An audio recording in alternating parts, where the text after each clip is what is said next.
Λοιπόν, κυρίες και κύριοι, μια πολύ ευχάριστη έκπληξη ήταν όταν ένας άνθρωπος δικός μας, και όταν λέω δικός μας, μιλάω για έναν άνθρωπο του ραδιοφώνου. Ο Θανάσης Βαξόπουλος, ο άνθρωπος που κρύβεται πίσω από μια πολύ ευχάριστη, επιτυχημένη, αν και όχι ιδιαίτερα γνωστή ραδιοφωνική εκπομπή. Και γνωστή όχι γιατί δεν την έχει μάθει ο κόσμος, επειδή είναι καινούριος. Ένας καινούριος άνθρωπος λοιπόν στο ραδιόφωνο, ο Θανάσης Βαξόπουλος, με μια jazz εκπομπή, βρέθηκε στο Πνευματικό Κέντρο. Τι κάνει στο Πνευματικό Κέντρο? Μια πολύ ενδιαφέρουσα έκθεση. Jazz, όχι, αν και έχει πάρα πολύ μεγάλη σημασία και πάρα πολύ σχέση η jazz με αυτό που κάνει. Με τι ασχολείστε δηλαδή τώρα, ή μάλλον αυτό πρέπει να είναι ένα από τα πιο ενδιαφέροντα και ένα από τα πιο αγαπημένα σου χόμπι, η φωτογραφία. Γεια σου, Θανάση. Γεια σου Παναγιώτη, καλησπέρα. Χαίρομαι να μιλάω στον Αιγαίο. Είναι σπίτι σου σχεδόν, δηλαδή, είναι στέγη σου. Είναι στέγη μου όπως τα λες και είμαι στην ευχάριστη θέση να οργανώνω αυτή την έκθεση φωτογραφία στο Πνευματικό Κέντρο. Η φωτογραφία που κάνω εγώ για μένα είναι jazz φωτογραφία. Θα το πούμε στο τέλος όταν αρχίσουμε να μιλάμε, γιατί έχεις φτιάξει και ένα πολύ ωραίο happening στο ξεκίνημα της φωτογραφίας, στο ξεκίνημα της εκθέσεως, και αυτό έχει σχέση με την jazz. Ας τα αφήσουμε λοιπόν να φτάσουμε μετά στη jazz. Κάναμε το ξεκίνημα. Φωτογραφία όμως. Ο Θανάσης Βαξόπουλος πώς βρέθηκε στον κόσμο της φωτογραφίας? Από όσο θυμάμαι τον εαυτό μου, δηλαδή από 11, από 12 χρονών, έκανα φωτογραφία. Βεβαίως όχι συνειδητά, σαν παιδί είχα μια μηχανή, φωτογράφιζα όπως αρχίζουν περίπου όλοι. Περίπου στη δεκαετία του 90, το 90-91, πλέον συνειδητά έκανα φωτογραφία.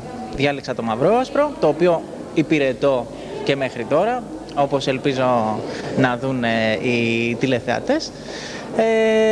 Και έχω φτάσει σε ένα σημείο που ορίμασε και θέλησα να το εκθέσω. Έτσι λοιπόν εκτίθεμαι στον κόσμο της Ήρου. Αυτός είναι και ο σκοπός της έκθεσης, δηλαδή η ορίμαση μιας σκέψης, μιας ιδέας που έρχεται η στιγμή να την εκθέσει στον κόσμο, ή υπάρχει κάποιος άλλος λόγος, κάποια άλλη σκέψη που κάνεις αυτή την έκθεση σήμερα? Είναι πολύ βασικό για τον καλλιτέχνη να επικοινωνεί. Αν οι φωτογραφίες μου μέναν κι άλλο στα συρτάρια, πια θα γινόταν μια έκρηξη. Θέλησαν από μόνες τους να βγουν προς τα έξω, να επικοινωνήσουν. Αυτό πιστεύω ότι είναι καλό και για μένα τον ίδιο και για όσους θα δουν αυτή την έκθεση που μπορούν να πάρουν πράγματα. Η κάμερα έδειξε και πέρασε από τις φωτογραφίες σου, οι οποίες περίπου στο σύνολο πόσες είναι, πόσες εκτίθενται τώρα? Είναι 50 φωτογραφίες. 50 φωτογραφίες λοιπόν, τις οποίες τις έδειξε και είναι όλες ασπρόμαυρες. Υπάρχει κάποιος λόγος που διαλέγεις το ασπρόμαυρο? Το ασπρόμαυρο είναι επιλογή μου γιατί είναι πιο αφαιρετικό από το έγχρωμο. Η έγχρωμη φωτογραφία κρύβει πολλούς κινδύνους, όπως και η ασπρόμαυρη άλλωστε. Αλλά ο χειρισμός του ασπρόμαυρου μας οδηγεί σε πιο αφαιρετικές φόρμες. Παίζουμε με τη σκιά, με το φως, παίζουμε με τη γεωμετρία, με τις γραμμές και δεν παρεμβάλλεται η ψευδαίσθηση της πραγματικότητας, γιατί η φωτογραφία, όπως κάθε είδος τέχνης, δεν μπορεί να είναι η πραγματικότητα, αλλά είναι μια υπέρβαση, μια αφαίρεση της πραγματικότητας. Καλλιτεχνικές εκφράσεις, πραγματικότητα, αφαίρεση, μακριά από την πραγματικότητα, το παίξιμο με τη σκιά. Να σου το πω αλλιώς, Παναγιώτη, είναι ποίηση. Εγώ προσπαθώ να κάνω οπτική ποίηση. Αυτό που ο ζωγράφος προσπαθεί να το κάνει στο τελάρο, εγώ προσπαθώ να το κάνω σε ένα φιλμ που ορίζεται από 4 γωνίες. Γι' αυτό θα δείτε και γραμμές που ορίζουν ολόκληρο το φιλμ. Δεν παίρνω ένα κομματάκι της φωτογραφίας να το μεγενθύνω, δεν κάνω ψηφιακά κόλπα και τερτύπια. Αυτή είναι η αλήθεια μου πάνω στο φιλμ, γραμμένη. Είναι πολύ ενδιαφέροντα τα θέματα που βλέπω και είμαι σίγουρος ότι πολλά από αυτά τα θέματα δεν έχουν σχεδόν καμία σχέση με τη Σύρο, θα έλεγα και καμία σχέση με την Ελλάδα. Από πού έχεις πάρει τις φωτογραφίες σου? Υπάρχει και φωτογραφία της Σύρου στην έκθεση, μια φωτογραφία που την αγαπάω πάρα πολύ, την τράβηξα φέτος, αλλά επειδή είμαι στη Σύρο μόνο 1 χρόνο, 1,5, δεν έχουν οριμάσει και οι άλλες φωτογραφίες. Αυτή θα έλεγα ότι ξεπήδησε από τις άλλες, πρώτη από τις φωτογραφίες της Σύρου που φαντάζομαι στο μέλλον θα σας δείξω και ήθελε να εκτεθεί μαζί με τις άλλες, τέριαξε στο ύφος. Τραβάω και από τη Σύρο, τραβάω και από την Ελλάδα και από το εξωτερικό. Από το εξωτερικό ποιες φωτογραφίες έχεις τραβήξει? Δηλαδή ποια θέματα και από ποιες χώρες, αν είναι δυνατόν να μου πεις? Έχω τραβήξει περισσότερο από την Ευρώπη, από τη Γαλλία, την Ιταλία, την Ισπανία, χώρα Που είναι μία από τις αγαπημένες σου, ναι, το ξέρω αυτό. Ναι, ήμουνα και ένα χρόνο εκεί άλλωστε.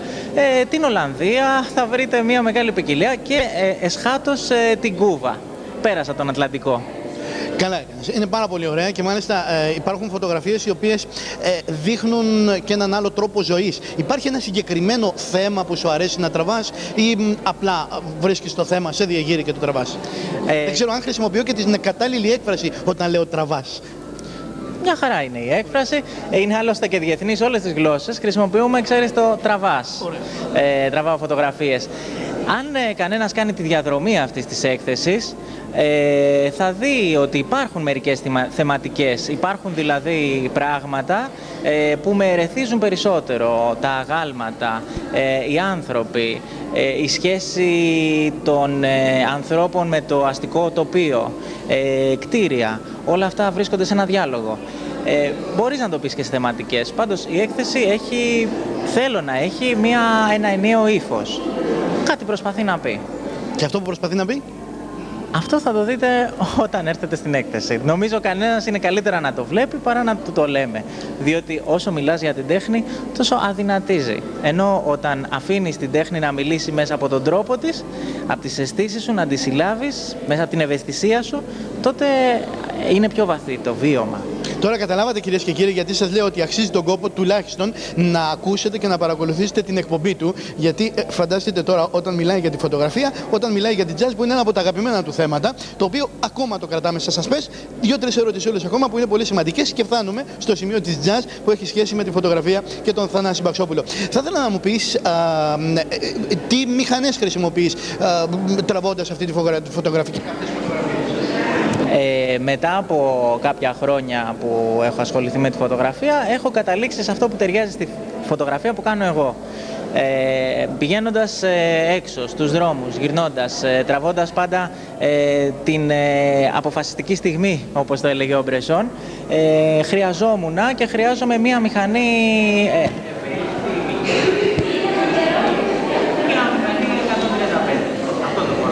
Βεβαίως δουλεύω και μεσαίο φορμά, με μεγαλύτερες δυνατότητες σε ευκρίνεια, αλλά αυτό δεν με βολεύει να το πάρω μαζί μου, να πάει παντού, να ταξιδέψουμε και να φωτογραφίσουμε όλα αυτά που σας δείχνω. Επίσης, θα ήθελα να σου κάνω μια άλλη ερώτηση. Οι φωτογραφίες αυτές είναι καθαρές έτσι όπως βγαίνουν από το φιλμ ή επεμβαίνεις πάνω σε αυτές με κάποιο είδους μοντάζ, με κάποιο είδους ψηφιακές επεξεργασίες? Η φωτογραφία βεβαίως δουλεύεται στο εργαστήριο το δικό μου, γιατί ελέγχω όλη τη διαδικασία. Αν μπορούσα θα έφτιαχνα ο ίδιος και το φιλμ. Δεν γίνεται αυτό να το κάνω τόσο καλά όσο το κάνει η Kodak και η Agfa και γι' αυτό το παίρνω. Από εκεί και πέρα δεν μπαίνει άλλο χέρι γιατί επηρεάζει το αισθητικό αποτέλεσμα. Δεν επεμβαίνω ούτε ψηφιακά ούτε με εφέ στις φωτογραφίες, γιατί πιστεύω ότι η φωτογραφία έχει ένα ρεαλισμό από μόνη της που πρέπει να τον εκμεταλλεύεσαι. Γι' αυτό οι φωτογραφίες μου είναι καθαρές. Είναι ό,τι ακριβώς υπάρχει πάνω στο αρνητικό, καλά τυπωμένο, όμως ώστε να φανεί.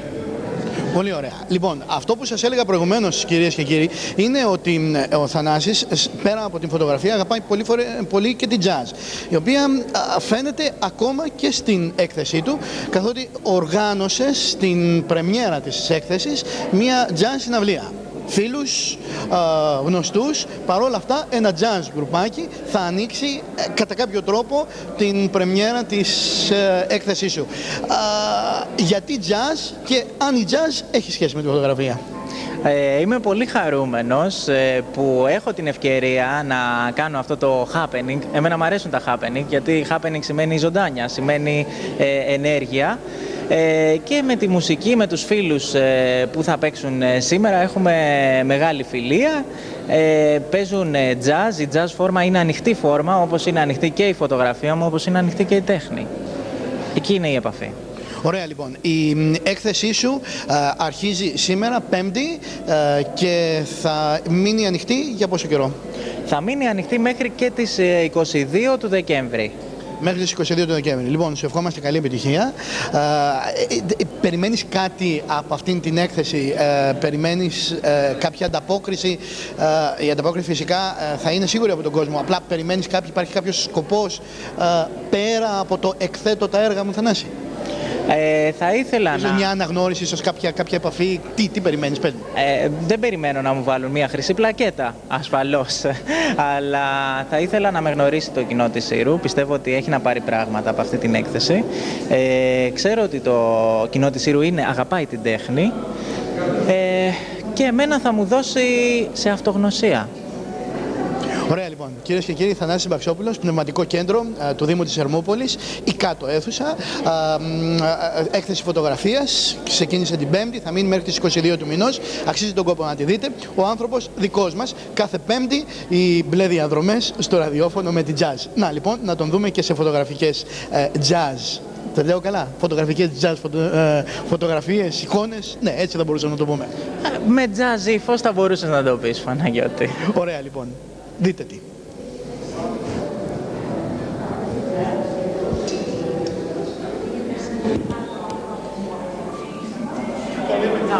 Λοιπόν, θέλω να μας πεις τώρα πού να τους στήσουμε να μην τους ενοχλούμε. Καλά, επίσης θέλω να ευχαριστήσω όλους όσους είχαν εδώ και απολαμβάνουν, ελπίζω να απολαμβάνουν αυτό που λέω. Λοιπόν, ο Θανάσης Μπαξόπουλος είναι πολλά πράγματα. Φοβερός. Μεταξύ άλλων και φωτογράφος. Αυτές οι φωτογραφίες είναι μια δεκαετία φωτογραφίες. Α, ναι. Δεν είναι δημόσιος υπάλληλος, αυτό είναι μεγάλο ψάμα, κυρίως είναι φωτογράφος. Χαίρομαι που είμαστε δύο στον παρέα εδώ, να μετρηθούμε. Λοιπόν, οι φωτογραφίες του είναι περίπου μια δεκαετία, από το 1993 και δεύθεν, μέχρι και σήμερα δηλαδή. Νομίζω ότι φωτογραφικά ομιλώντας είναι μια πολύ σπουδαία φωτογραφία. Και ξανότερα. Άρα και τι να πω τώρα. Το τι έχει κάνει. Σωστά.